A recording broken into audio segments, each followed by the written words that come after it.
Good afternoon, everyone. Welcome to another great episode of Basscast Radio. I am your host, Brian Carter. Man, oh man, welcome to the show. Guys and gals, I hope last week you were able to listen to an episode of Before the First Cast. It was just me and Hank. We just kind of talked about Red Crust 2024 and our thoughts and our opinions on that event. So if you haven't had a chance to go listen to it, it really is a great episode. It's a great show. And again, come out to Red Crest. You might not like the format, but guys, gals, influencers, it's not like the classic. There's not 10 million people there. Let me turn this bad boy up here a second. There's not 10 million people there, but there's just enough people where you have enough time to talk to any angler that's there, any brand that's there. I mean, this is this is almost like you are invited to a trade show and you got free reign, but they're selling you tackle as well. So if you're anywhere close to Alabama, guys, in 2025, that's where they're going to be again. So we'll be there. Excited to attend again. But yeah, take a listen to Before the First Cast, last week's episode. This past weekend, man, we covered a lot of great tournaments. We covered the Cat event. I think that was their last final Cat regular season event before their championship or their whatever they call theirs. The Elite 70s. That was their first regular season event for 2024. And I ain't gonna lie, guys, get on the list for the Elite 70s. They do an awesome job.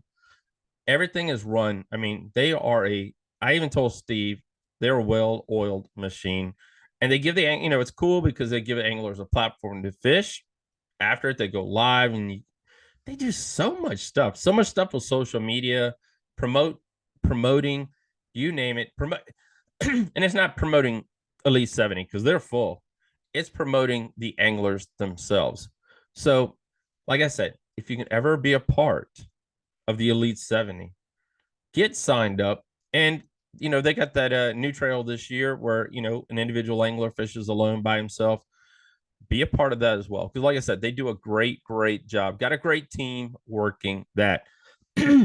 This week, guys, it's the basscast.com stop number one. That's right, stop number one, Smith Mountain Lake Crazy Horse Marina, this Saturday morning from 7 to 3. Guys, this will be out on Thursday, but you can still prepay at the ramp.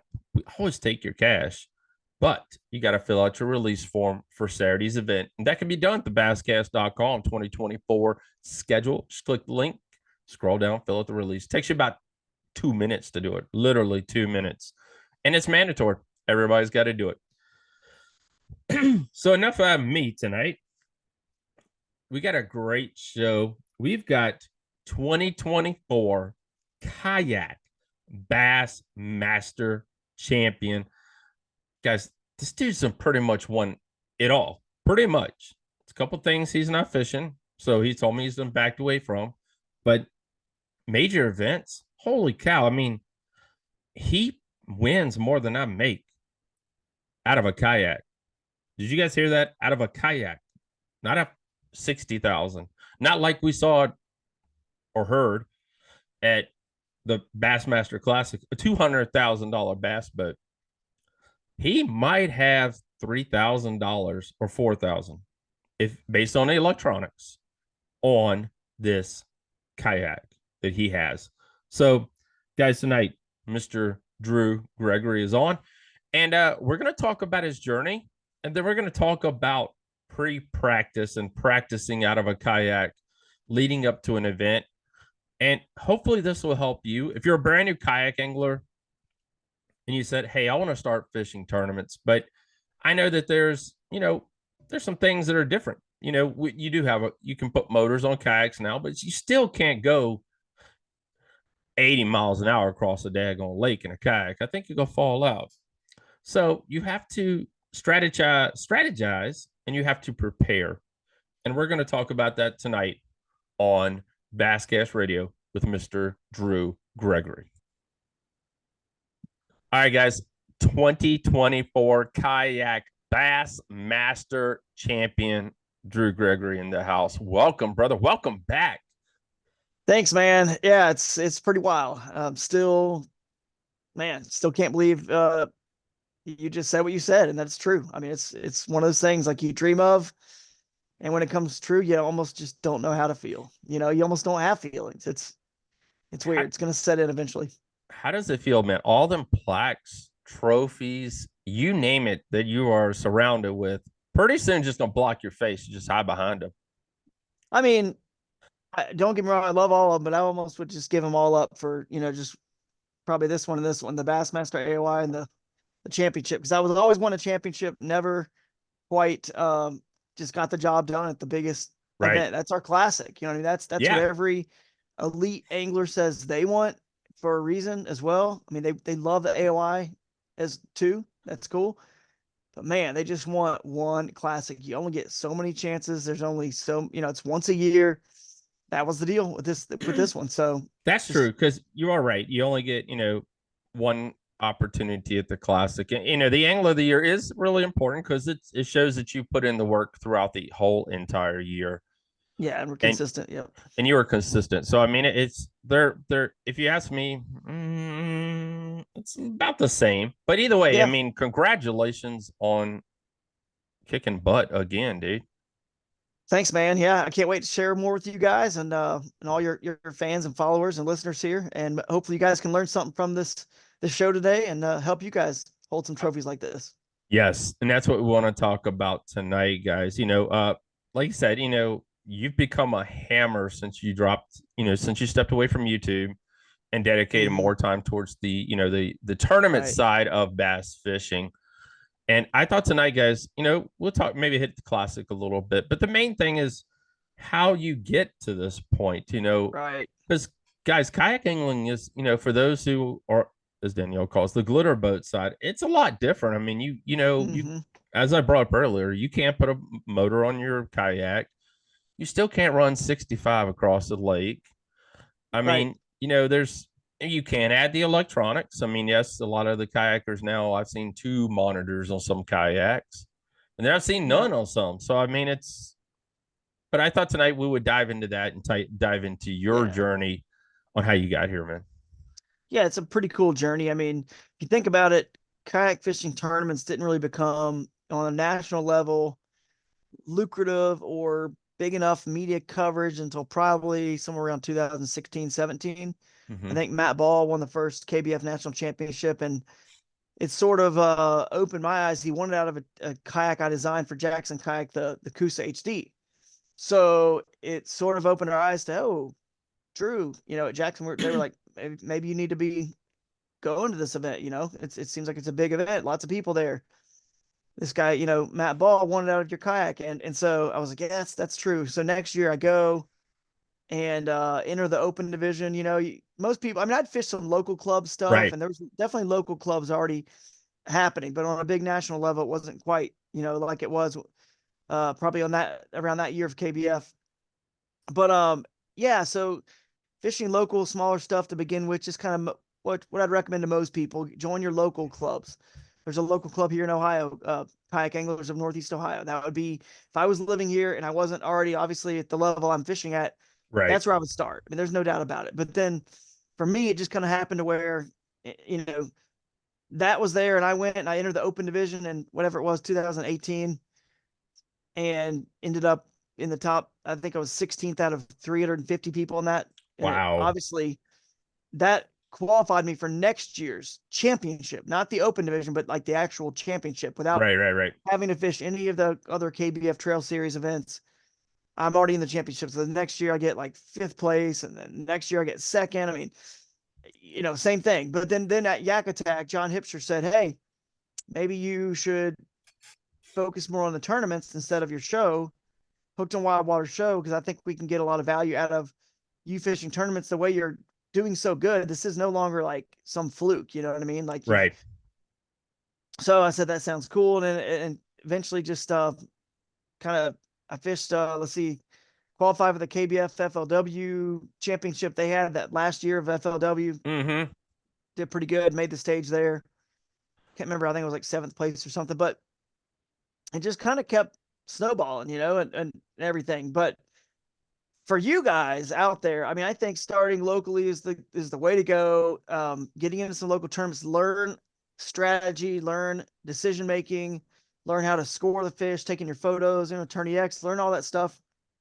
Make your mistakes without spending a lot of money. Now, the new Kayak Adventure Series presented by GoPro that I started is another great way to get involved on a national level, but at a very lower price point, kind of intermediate beginner level trail where it's more about a festival and just having fun and getting together and learning. We got seminars going on over the weekend on Fridays for that event. We've got even some folks are teaching some classes on Sundays. Our tournaments are Friday and Saturday, Friday afternoon Right. and Saturday. So look at the Kayak Adventure Series is what I'm saying. KayakAdventureSeries.com on top of your local stuff. That's a good way to start those kind of things, right? So And where's your then, where? yeah. Let me. I don't Mhm. want to stop you, but the Yeah. Kayak Adventure Series, where is it? Is it just hosted in your area, or is this No, it's something you're all looking to over. do worldwide? It's national. And we have local clubs that have teamed up with us at every stop we go to. So you can enter their events alongside of ours. But basically, we go to Georgia first for Sholey Palooza. They all have like a festival name, and our awards are held Heck in these cool yeah. historic theaters, the ones with the marquees and the lights and Heck yeah. show movies there. So our awards are held in these cool historic theaters. So we all go inside, we get AC, food, drinks, nice stadium seats and a real true stage to stand on with cool lighting. And of course, the whole premise is we're in the theater, we're showing pictures and videos of the fish catches from the weekend for the top anglers who come on stage to get their awards, and money. So it's a cool concept. There's a whole festival component to it. You guys can learn more about it at kayakadventureseries.com. But GoPro sponsoring it. We got Toyota truck demos at the festival, Kids Zone, bouncy houses, music, games. Dang, Drew. It's Who'd just you a team up fun. with? Who did you end up teaming up with to do this? Because there's no way you could do it all by yourself, man. I mean, I've got Amanda Brandon at Real Tournament Management doing my tournament director stuff, and I've got several other folks. I got a friend Eric that's helping with the website here, local guy in Northeast Ohio. I got Zach at Dark Horse Tackle is helping out big time with some stuff as well. There's just a lot of people like kind of volunteers. Jake Hepner, Billy Chambers. They do our live podcast every Wednesday at 11 a.m.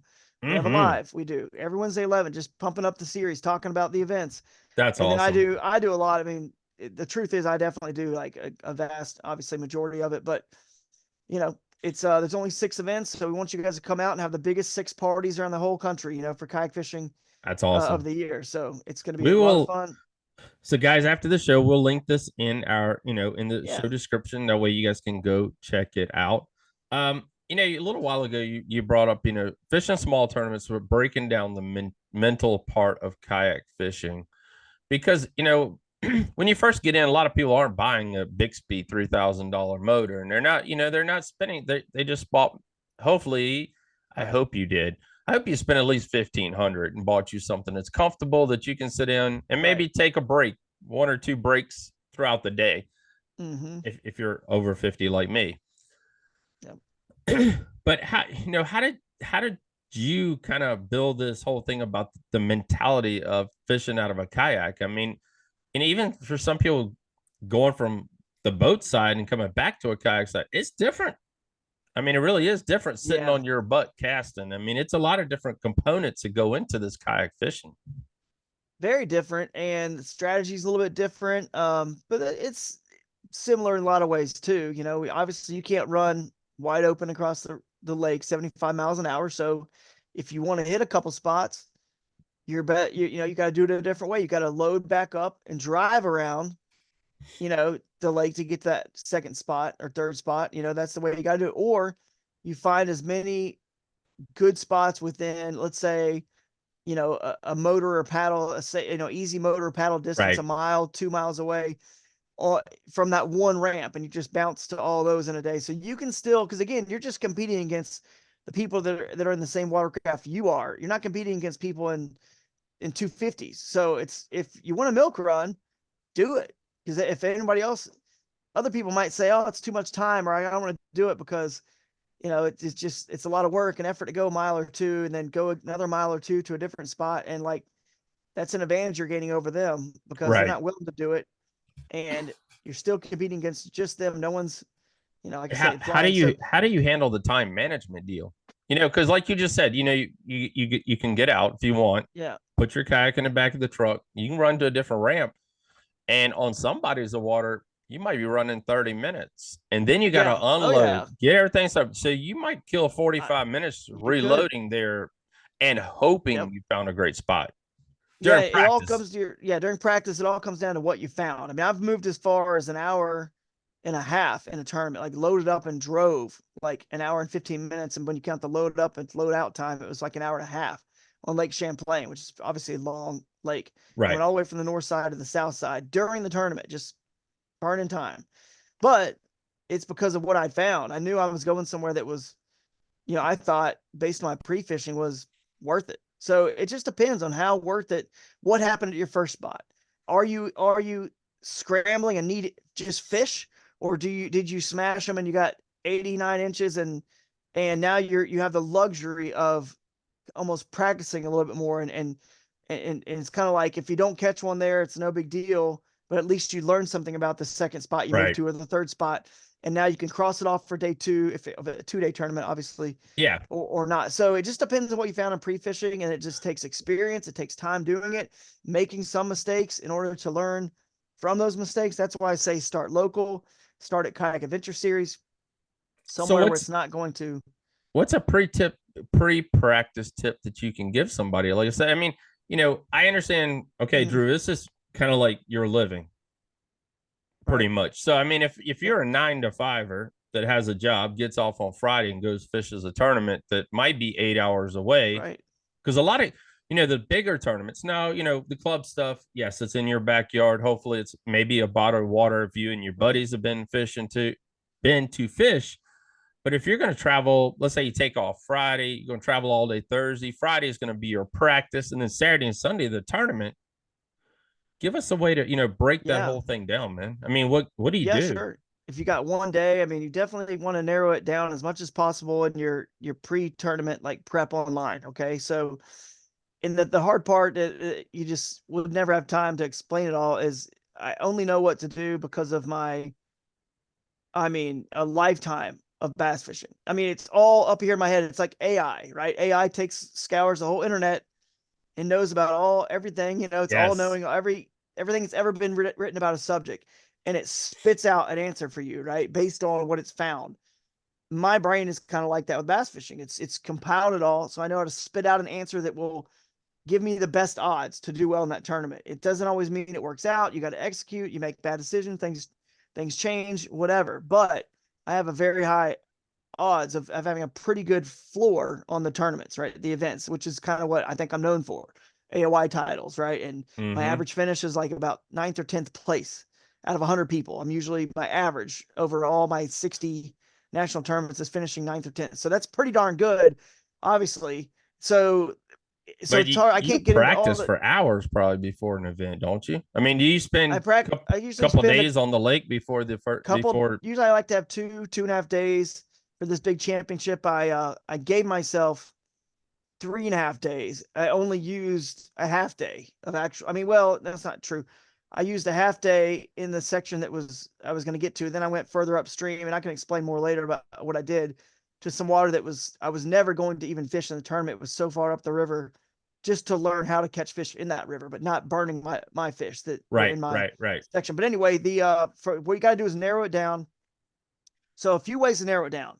One, what kayak are you in? Right? Like, because the kayak I had was set up to go up the river, which is what I did in this tournament. My torpedo setup, I can draft full speed at about 7 inches of water, where it can chew full speed and get the proper suction it needs in the water for that prop to not cavitate and lose power. So I tuned it really good in pre-fishing on the lake, just trying to get it as fast as I can go, trim it as good as I can go to get up that river. So because of my boat, I was able to, in my style, what I prefer, backwaters, rivers, shallow water, I was able to eliminate like the whole lake, basically, except for the river. I Oh mean, wow. so that was pretty easy because there's not a lot of like, there's no swamp in this lake. It's all just Mm-hmm. rocky, you know, shoreline, highland reservoir kind of stuff. So, not what I enjoy. So, and why I got into kayak fishing. So, I only had one place on that whole body of water that was in bounds for us, that river, that was anything that I would enjoy. So it really made it easy. So your boat, so if you have live scope and you have two graphs and you have all this stuff like that, that dictates kind of like, if your boat's big and heavy, it can't go up the river. Well, you already know you can knock off the river. You're going to knock off a lot of the shallow water stuff. If you just prefer or enjoy fishing deeper water and electronics and live scope, well, you can probably start to figure out, it's in this fishery for like 10 kilo, for example. Well, it's pre-spawn. Let's look on some, look in the back of some spawning pockets, see if they've moved up shallow yet. We can look with our live scope on some main lake points. We can look under some docks. We can kind of try to just find them with the electronics. So their boat Right. dictates some of it. All right. And the other part is, you know, just kind of what your style is, what you like to fish. You can look at the map of the lake, and are you a muddy water angler? Do you like finding some stain? Well, if you do, you're eliminating most of that whole lake, because there was only some stain in the river arm of the lake. The true river where I was clear. The river section, the upper section, was stained because of the murky water that had been Right. come in from the last rain / the wind counteracting it and blowing it all around, just kept it kind of turbid, and before it all settled to the bottom, which around a little bit higher than mid lake, but so you had like a section of lake, a few mile section that was probably stained. So you can start ruling things out just based on your style of fishing. And like, I'm a power fisherman, straight braid power fisherman. I would prefer stained water like that over clear water. So Mm-hmm. you can do things like that, and then just experience, just understanding where and how to catch the bass, what time of year it is, where they're going to be. It's tough when you don't have much time. You definitely, so on Friday, if I only had Friday, and you guys out there, local tournament or a national tournament, you got one day, I would have at least 2 or 3 pins dropped, 2 different ramps, and I would try to at least get to all 3 of them in that one day of practice if I can. Don't get stuck too much at one ramp, because either if you catch a fish right away at a ramp you put in at pre-fishing, or catch a couple fish, 2-3 fish, just leave. I mean, you already know there's Yeah. fish there. You can expand on it more in tournament day through there, because you got that. So now let's go to the second ramp and then see if you can find what's there. Maybe find a little bit better size, and then and if you even just get bit there, so now you can put that on the list and check it off or cross it off, right? And then go to your third one. See if you can get to 2 or 3 different spots in a day. And then what happens on tournament day, you can start to prepare just the same way with GPS. Like, how long it's going to take you to drive to Right. whatever, your in-laws house or the store, whatever. I know exactly how long it takes me once I'm loaded up to get from ramp A to ramp B. I also know how long it takes me to load up. It takes me 5 minutes for me. It's just super quick, 5 minutes. So you start building, it might be 15 or 20 minutes for you. It's, you start building the time into load, unload. So you Mm-hmm. start putting a number in your head. If it isn't happening, so you pick your A spot of the 3 that you fish. Okay, I think it's going to go down here. If it doesn't on tournament Saturday, should have a game. You should give yourself a time limit at that area to give it a chance, because you got Yeah. some in pre-fishing. That's why you're there. If it doesn't work out and you did find fish at B and C spots, bolt, go to B, but give yourself this time limit where you're not, Yeah. How do you know when to pull that time? You know what I'm saying? We all say, oh, the big ones will come. It'd be like your dad. You yeah, say, hey, they'll be here in a minute. They'll bite eventually. How do you know right. when to say, that's a big mind game right there, that It is. it's time to go. I what, mean, what right, what happened in pre-fishing where it was the water 63 and now it's okay. 59 or 58? Was the wind blowing into that pocket or on that point, and now it's blowing the opposite way? Did the clarity change? Like, you kind of can tell if a bunch of your variables changed and you're not getting bit. Okay, let's bounce. Maybe you give it just a couple hours. You know what I mean? If you're still at 0 in a couple hours, like, and things have changed, the variables have Right. changed. It's like, Right. oh, okay. Now I'm starting to realize this is a dead end here at this spot, but you got spot B, and you remember how and why they bit in practice, and what all those conditions were. So does your B spot or C spot have anything within that area around that ramp that, you know, matches those conditions on how you caught in practice? Or maybe you have to slow Because you down, whatever. Yeah, because like you're saying, you might have killed 4 hours there, 30-minute drive. You only have like a couple hours left in the day, and you got to say, okay, I found fish close to the ramp here where I'm not going to waste time riding, going Right. from one point to another point in the Yeah. boat. Yeah. You But want to, you say you right. keep everything in your mind. Oh, You yeah. know, everything, Drew, guys, everything's in his head. It's going crazy. It's like a machine. But most life jackets have a little pocket on it. Carry a little notepad or something like that so you Yeah. can write down some notes. Because I'll be honest, I can't remember Mhm. a lot these days as you get older. Right. But carry a little. You guys seen the little steno notepads about that big, and take down a Yep. few notes, and that way you got it all right there in front of you. Yep. I'll even put it on my phone if I have to. Okay. But I just know, like, okay, I need to, you also know how long it takes you to cover what you're trying to fish at each location. So I know, like, I knew at the end of the day, going way up this river in this tournament, I knew that my spots at my very last spot would take me about 30 minutes to fish total. So I know you work backwards. I need to be there by 2:30 at the Mm-hmm. minimum if I want to fish it all and fish it all properly and thoroughly without rushing. So when did I get there? I got there basically with 30 minutes left on that last day. I mean, exactly on the final day. So it's kind of like that. You know what you found in that area in practice and how long it'll take. You should be able to learn how long it'll take you to fish it based on how you fish, and just start working your way back. And just if it takes five, or like it takes like whatever, a magical Yeah. 15, 20, Yeah. 30 minutes to just catch five big ones and win a tournament. It just takes hardly any time at all when you land on them. It just That's true. does. Oh yeah. Most tournaments are won like that. I mean, they're not like I picked off one here and then one here, one here. It's most tournaments that are won actually are. I mean, maybe they pick them off a little bit of time, but there's a You moment run where the into a school majority, of bass, yeah, and school and the majority of their fish and their weight or their length was caught in one short, relatively short window of time. They were fired up and they were all there. And you've heard of guys back at the dock ordering pizza. They're back at the ramp hour or two early because they just don't even know what else to do. It's like yeah. Oh most yeah. of them are one like that, really. I mean, there's definitely a lot that are not, but they're magical spots. I So search for magical places to win tournaments in practice. I don't just go around the bank aimlessly. Like you can always catch fish doing that, but you're always looking for something hidden and magical. Whether you're using electronics and trying to find it offshore hidden and magical, like this hump that no one else has found a big school of fish on, mm-hmm. or me shallow water, backwaters and places that just a little bit more magical. There aren't as big of schools of fish in the places I fish. They are a little bit more onesies, twosies. Right. Sometimes you'll find a couple of fish stacked up together, but you're never out in the middle of the lake. There's schools of hundreds of bass, hundreds, even thousands at some of these bigger uh, lakes and reservoirs. So, So, do yeah. you kind of consider your practice like a tournament? I mean, do you kind of fish it as if you were fishing a tournament? That way, you kind of have that idea of how long it's going to take Mhm. you to get to, because guys, we all have Google Maps now. I mean, it's free. Right. You download it, you're done. Yeah. There's different topical maps that you can do.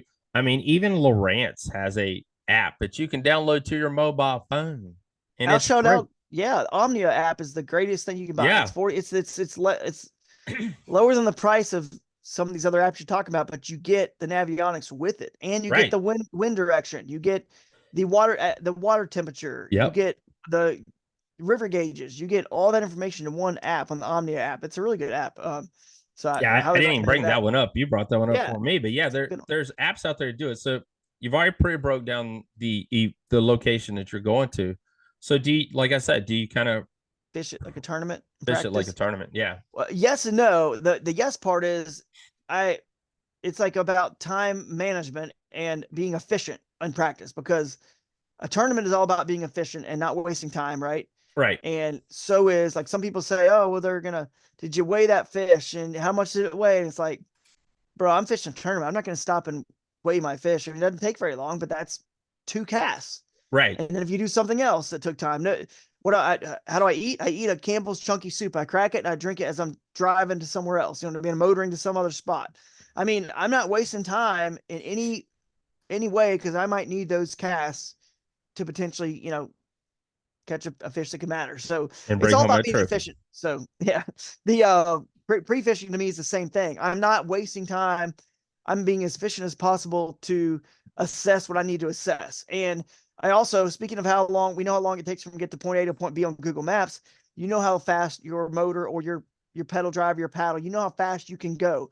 So you Mm-hmm. also can know it's all math, right? Okay, I need to go 6 miles. I need to go up this river or however far, how long it's going to take to get to each spot. You can do the math in your head so you know where you need to be when. So in pre-fishing, I'm actually as quick as possible. Like for this event, I probably went 3.5 miles upstream from the northernmost access point we were allowed to launch from on pre-fishing half day on Saturday.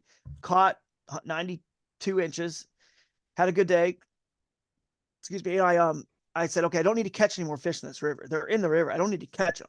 I need Right. to, and actually drove away from the ramp a half mile up a 4-wheel drive road that was at that public access area to stay hidden. So people, no one would see me, because I just don't like to be seen, because people just always assume I'm on fish or around fish, and it's not always true. But believe it or not, I know it feels like that when you see the trophies and stuff, but it's fishing's tough, man. Like, take away that, if you take away anything, guys listening, fishing is hard for me. It's hard for everybody. I mean, those things are smart. This is not easy. So I stay hidden. I didn't want to be seen. The rest of practice I actually spent putting in at different access points further up the river, that were, obviously legal launches for us as the public, but not for the event. But I didn't want to be seen. So I just put him way up there, 13 miles up. At one point, I was that far. I would never get there in the tournament. I couldn't. I didn't have enough battery power to make it that far. But I was learning how to catch fish in that river without beating my fish up. So Right. and then I'm like, okay, but what I absolutely had to do based on the rules, which state you have to stay in your kayak, can't get out. You have to be floating to float in and out.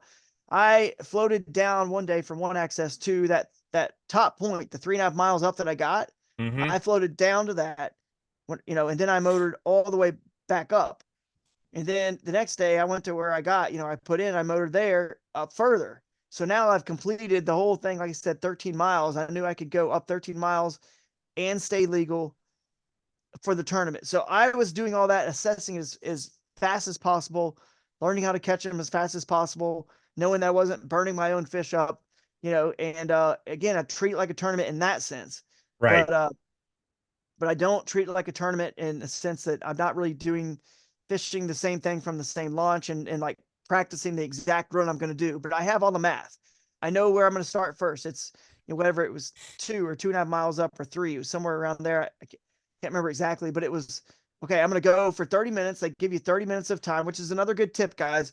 If you've got a few spots that are equal kind of in terms of what you think might be there in terms of your quality of fish, go to the one that's further first, because most It's tournaments true. allow 15 or 30-minute window of pedal or motor or paddle time before lines in. So I just floored it as far as I could up to get, and I didn't actually get a chance to fish it lines in. I had another maybe 15 minutes to go, because you can't go 6.7 miles upstream, even though in flat water my Crescent Kayak Shoaly with that Torpedo can hit 6.7 upstream. I'm doing like 3 to 4.5 miles an hour, depending on the current.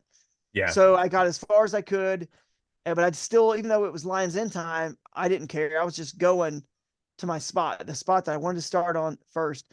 And I lost 15, 20 minutes or whatever it was of fishing time at the beginning of the day. But it's better than starting at the ramp and then fishing a Mm-hmm. little bit and then motoring 2, 3 miles in the middle of the day, wasting that entire time, right? So use that time, and likewise, you can end the day on a spot that's far away as well, knowing that you got all the time in the world to motor or pedal That's back true. 3, 4 miles if your spot's way far away. So use that to your advantage. And then, yeah, that's I just knew the math. I knew where I needed to get, how long it took. So the first day of the tournament, on a 2-day tournament, I now would look at the clock and kind of kept myself on pace. You know what I mean? Mm-hmm. So a little while ago, you mentioned about the kayak and different the setup of your kayak. Uh, I think if I remember correctly, Drew, you pretty much just fish out of one, right? I do now. The You Shoaly used is, to though fish out of more uh, than one, or I did, back before the Shoaly came out. I used the Crescent Ultralight as a little throw and go yeah, kayak that was sweet. And use the light tackle, the CK1. But once I designed this one, it's like I designed it. I mean, obviously, I mean, how blessed am I, man? I don't take it for granted one bit that I get to fish out of the boat I designed. So I yes, designed it for the things I like, but also not for someone my size per se, or someone like, it isn't like perfectly tailored to like me personally. It's actually like a platform that you can rig out however you want. So a lot of guys use it, have a lot of graphs on it, and put a lot of stuff like that in it. That's fine. I keep it stripped down, kind of laid back, but I just use the Shoaly, but I have two. you don't need to, but I have one that has a Torpedo motor bracket on it. It's more my motor boat using any situation when I need that Torpedo. Mm-hmm. I need Mm-hmm. a big water lake, open water situation. And then the other one is my throw and go. There's nothing on it. I mean, like even the motor bracket being on the back of the other kayak, when you take the Torpedo off, the motor bracket weighs, I don't know, a pound, a couple pounds. Right, It right. even bothers me that that weight would be on there. Now, it's not that much. But having said that, so you really just need, if you're going to use a Crescent kayak Shoaly, it's an awesome lake boat, especially when you put a motor on it, man. You can zip around. It goes 6.7. It's great. But it can become a great paddling boat for a river boat, which is, really what it was a little bit more primarily designed for. When you just pull that motor off and all you got left is the bracket and it's stripped down, and it could turn into either one. So I just Right. happen to have two. One that I have the motor bracket, the other one I keep just really, really light. I mean, I took the foot tracks off the other one. It just every component I could take off that thing to lighten it, I did for my floating river downstream. I would say call it a more downstream paddling and fishing boat. So Yeah, because we talk about that as well. I know a lot of anglers that do fish kayak professionally, and a lot of them do have two different setups. And like you were yep, saying, one for lake, one for river. I mean, because you guys do. I mean, a lot of you guys will fish the KBF, the Bass series, the Hobie series. We got so many different series now that's going on, and then the new series you just started. yeah, yeah, It's a lot out there, and you're fishing different bodies of water, and you can kind of gear it to one. Your tailor fishing, but also towards the body of water that you're fishing as well. So yeah. You can just tailor. I mean, we have an incredible series, around this country. So eventually, you can just sort of work your way up. I would say when you want to get good nationally, that's what's cool about the Kayak Adventure Series. You do get to travel nationally, which means you get to learn and explore different kinds of water, different species you're not used to catching, different like let's think how different a lake in Florida is with that vegetation oh yeah. compared to this Lake 10 Killer in Oklahoma, or Lake Erie, or whatever, like the Coosa River system or Lacrosse. There's so many different kinds of fisheries, smallmouth, largemouth, Alabama bass, spotted bass. There's so many different Mm-hmm. kinds of shoal Mm-hmm. bass. Then the Kayak Adventure Series is nice because you'll get to travel nationally and explore some of these new places and figure out how to catch bass in those waters. Obviously, you should hopefully get pretty good and proficient at your local waters and what those lakes and rivers Oh look like. yeah. But then to go national, that changes things. That's where I think, my experience definitely comes in because nothing surprises me. I've fished all over this country back, traveled a lot with Jackson Kayak when I worked with them, traveled for my TV show, Hooked on Wild Waters, traveled for the River Bass and Tournament Trail I ran. So I've been guys, blessed. he's what he's trying Yeah. to tell you guys is he spent a whole Yeah. lot of time on the water. I mean, I it's did. Yeah. this dude's a fish I out of did for water. sure. Did past tense. I don't anymore. It's the first tournament I fished this year. I just kind of, with the kids and the family, I go fishing when the tournaments are there, and then I don't get too much time on the water outside of that. But yeah, I spent a lot of time. I didn't get married till I was 30. Met my wife at 35. Probably get married at 36. So all that Mm, time, if you think about it, I was just fishing. I was young, just yeah, fishing, fishing. So I've not forgotten what I learned. You know what I mean? So I just take that time at these tournaments and pre-fish and kind of, you know, re kind of engage and sharpen those skills a little bit. If there's any rust I got to knock off in that first day of practice, but it's like riding a bike. You don't forget, about the fish. And I study and do a lot of, map study, and I've learned a lot. And every fish catch is teaching you something, every single that's one. true. That's true. So, but anyway, you can definitely get out there, fish nationally on these other trails, but just realize that you're probably going to take some licks if you You're never gonna fished. donate a lot, guys. You're going to donate a lot at the beginning, but I think, with the Kayak Adventure Series being not as expensive to enter, you could maybe start there if you need to, and then learn. Like I said, attend some of our seminars, rub elbows with some of the top anglers that might be fishing some of our events, and then How close to just the guys Virginia you is one stay. of them events coming, man? You've got the Susquehanna. It's north. I want to say it's like Towanda, Pennsylvania is. Okay. I don't know how far that is. It's on the border of New York and PA, but it's Ooh, about eight yeah, hours. yeah, still could be a little haul, but it's Susquehanna, man. It's world class. Oh And yeah. all Kayak Adventure Series is about adventure and traveling and exploring and people that want to fish and explore new places. So we got that going on there, but you got the Shoaly Palooza, which isn't too far in Georgia, middle Georgia. So Thomaston, Georgia, it's like just west of Macon. So, it's if you never caught a shoal bass, that'd be a great one to come to. The very first one, May 3rd and 4th, Shoaly-Palooza, catch a shoal bass, bucketless fish. Yep, that'd be a So good one. Kayak Adventure Series, guys. We've Yep, added another event. You guys can fish. I guess that you earn money, have a great time, and gonna be fun. it's gonna be awesome there. And seminars throughout the weekend, like you said, for you guys who Yep, are new. So make sure you at least attend one of these this year. Try to attend one that's close to you. And yep, they're gonna be fun. you know, like Drew said, the whole thing about it really is being a part of a group or organization. And we can talk about this for a minute. Kayak fishing has become extremely competitive. And Hmm. I'll be honest, it's gotten really away from, Right. yeah, you know what I'm talking Yeah, about. yeah, it That does. I mean, like teaching and that learning and that helping and that brotherly the thing that's fellowship, the and camaraderie. Yeah, now it's a dollar bill sitting out there, and I'll do whatever it takes to get that yeah, $50, that little $25 entry fee that right. the locals have, and it might be 20 boats. I mean, you might get $75. Yeah, I yeah, mean, we really have kind of moved away from that a lot. And no, I'm not blaming it on anyone at all. I'm not blaming, on the bigger series or anything like that, because, sure. that right there has helped us. I mean, it really has, because it's brought a light onto tournament kayak fishing Hmm. that we'd have never had. But Yeah, I mean, we just need to get back to it, or the grassroots. That way, sure. make a lot of anglers better. Yeah, I mean, it's just the nature of sports. You know what I mean? I love. To me, what I did this past week was fun. It's stressful, no doubt about it, and it's high pressure, but it's fun. The challenge is what's fun. To everyone that may not be fun at that level, at that high stakes and that much on the line and that much stress and pressure.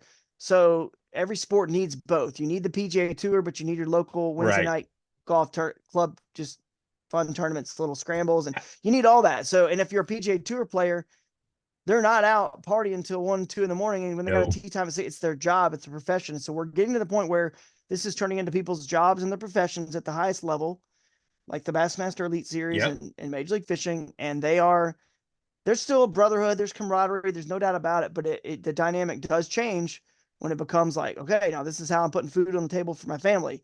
Yes. So, and we still are trying to maintain as much of that. What we loved about kayak fishing and tournaments at those series, Bassmasters got a cool meet and greet on Thursdays.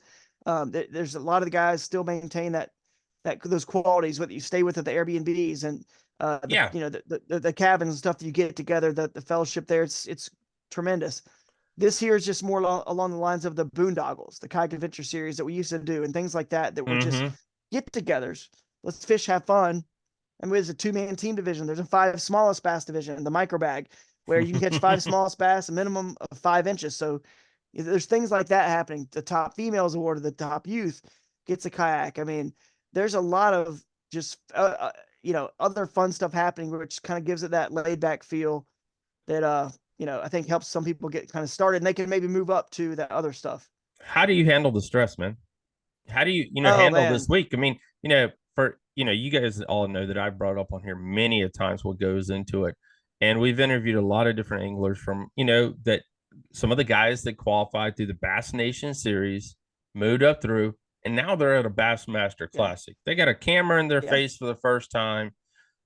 You got to It's think, tough. you got to Yeah. think about practice. You got all that going through your head. You got media day, then you got the day you fish. And I mean, it's a whole lot that goes into it. How do you handle that, man? Yeah, it's tough. I mean, my faith plays a big part in it. Try to Okay. stay grounded, of course, with that, and then just the like belief that God's in control. And if it's meant to be, it's meant to be, and just kind of let it be well with my soul, no matter what. You got to have that mentality. You can't let the winning or losing the fish just eat you up so bad to where now it's doing damage to yourself personally. Right. You got to let it go. It's not easy. It's not. I've lost fish and I still But you have are nightmares. competitive though, Drew. I Very, mean, yeah, yes, you are extremely competitive. So I mean, very. for Drew, I mean, I know if you have a bad tournament, which you don't have too often, I can only imagine going down the road from a tournament with you sitting beside me in the car. Yeah, I Your mean, it's wheels not. are probably turning like, what Yeah, could I'm I have thinking done? What could I have try to changed? learn. Yeah, try to learn from it. the one But thing how do that you handle that though? I mean, yeah. there's a lot of different ways to kind of handle that part of it, and a lot of people can end up dealing with it. And we had John Sokop on, and Hmm. he's a great big stick. He came from the NPFL. I ain't gonna say he took the kids' money over there, but he kind of did. And then Hmm. he, come up to the Bassmaster Elites and got his teeth kicked in last year, and he Yep. had to have a come to Jesus moment for 2024 Hmm. to say, okay, get my mind right. If I have a Right. bad tournament, I'm okay with it. I'm not like bashing my head into the Right. wall. I mean, Well, you got to learn from it. You have to already also know this is an individual sport, okay? yes, And you can't. It's only one person's going to win. The odds of you winning is not good all the time. So you already got to come into it realizing, the odds just aren't in your favor. So when you do lose, it's like, okay, not shocked, not surprised, understand this is only one person was going to win. That's a little bit helpful. And not beating yourself up like it's a one-on-one sport where you got a 50-50 chance to beat that player in tennis. It's like you and that other person, and that's it. Well, it's not the way this goes. right. Oh So yeah. so basically that'll help you out a little bit, but also just learning from it. But the other thing I do is I don't play. I really don't get that. I mean, people that stay with me in the houses when I have bad tournaments, I mean, I don't really. I mean, yeah, bummed about it like internally, but I don't really. I'm not like not fun to be around. I Okay. let it go because I can't play defense against the other anglers. I can't go I like slice that. their I like line. I that. can't play defense against them. It's just me versus the fish. Fish beat me. I can't go talk to them later and hey man, like it was good how you made this move and you didn't bite my bait there. Like, there's nothing you really can do. You just gotta like learn from it, and you can't play defense. So it's like, why beat yourself up? You did, and you just learn from those decisions, hoping that every life in all of your tournaments are one tournament.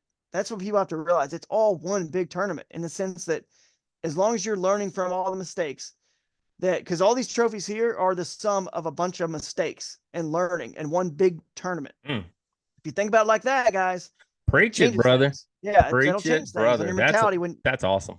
when you have a bad tournament. That'll change your mindset. So you know what? Steve Baker, good friend of mine from Northeast Ohio, he fished up the river with me. The only other person that did. He had a setup to get up where I did. He was doing great. He had the right strategy. He was in the right spot. I mean, other than he did fish behind me, which is probably not advised, but he had everything right. And he had, unfortunately, just didn't work out. He had 2 fish for 12 inches on day one. Oh wow. So he went home, saved his day of vacation, just went ahead and went left, learned from it, and he was willing to say, to learn from it and let me explain stuff to him, what I found and what I ended up doing and all that stuff. We talked about it, and he took it as I That want to learn from this, and it's going to this you could say loss or whatever is going to equal a win later. It's going to end up in a win that's later. awesome. A win might not be a first place, but a big national event, you consider just cashing a check a win or being in the top 20 or But 25%. that's awesome right there, and that's pretty freaking cool about that, and also cool. And that's, I guess, that's what I was kind of getting back to earlier when I was talking about the tournament side of it, and how you yourself are able to kind of teach him and kind of help him through the Right. event. We kind of lost that because, Yeah. oh crap, next tournament I could lose $50, or you know what I'm saying. We need to get back to that instructional, helping, teaching, encouraging, Oh and yeah. Stay positive. Yep. staying positive. So, dude, Yep. you hit it out of the ballpark tonight, man. That's some good stuff right there. Really, Thank you really so good. much, man. Thanks for having me. You guys are awesome as always.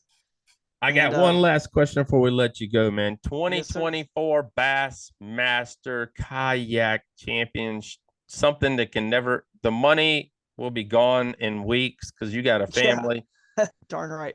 but that trophy will be yours forever, man. I mean, Mm-hmm. what was your biggest takeaway from the event, the weekend, something you learned Yeah. personally? I mean, like I said, you gave someone else some knowledge. What was something that you learned that you can pass on, my brother? Yeah. I mean, that's a good one. The biggest takeaway, probably just, that you guys out there who have families and kids like I do, you can probably take away. There's a lot you can do, and I think I've become pretty good about this. And people have said it on podcasts that I've been on already. I'm probably one of the best, they say, at tournament strategy. So the one thing you can Yes. take away is I do a lot of stuff, and I actually am going to be getting on Fish Tips, the Fish Tips site, and continuing to do some of my own personal like virtual seminars where I get folks on just like you and I are talking right now online, a limit of 10 people in a small class. And I teach them every single thing about all the stuff and research you can do just sitting at your home when your kids are in bed and getting better and learning, not just watching YouTube videos, just understanding the bass, its world, its environment, the whole earth, how it spins, the sun, the angle of the sun hitting and why you're going to choose this bank or that bait, the wind, just everything. You can learn a lot.